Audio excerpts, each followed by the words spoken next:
কোনো সম্পর্কের বাহিরেও যে কাউকে আপনি উইল করতে পারবেন, এবং কি আপনি কোনো প্রতিষ্ঠানকে আর্টিফিশিয়াল পার্সন বলতে যে কোনো কোম্পানিকে বোঝায়।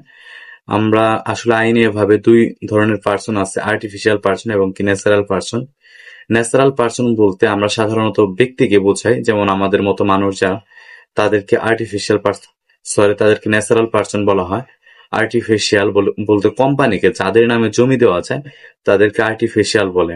তো আপনি কোনো কোম্পানি, কোনো প্রতিষ্ঠান, কোনো মাদ্রাসা, যে কোনো কিছুর নামে আপনি উইল করে দিতে পারবেন, বা যে কোনো মানুষকে উইল করে দিতে পারবেন। উইল অবশ্যই আপনার টোটাল সম্পত্তির 3/1 উইল করতে পারবেন, এর বেশি কোনোভাবে উইল করতে পারবেন না।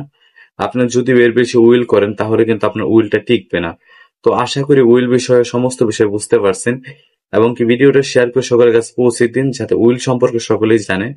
এবং কি 3/1 বেশি যদি উইল করে থাকে তাহলে তার উইলটা টিকবে না, তার 3/1 উইল হিসাবে টিকবে, আর বাকি অংশটুকু টিকবে না। তো আশা করি ভিডিওটা বুঝতে পারছেন। ধন্যবাদ সকলকে। আসসালামু আলাইকুম।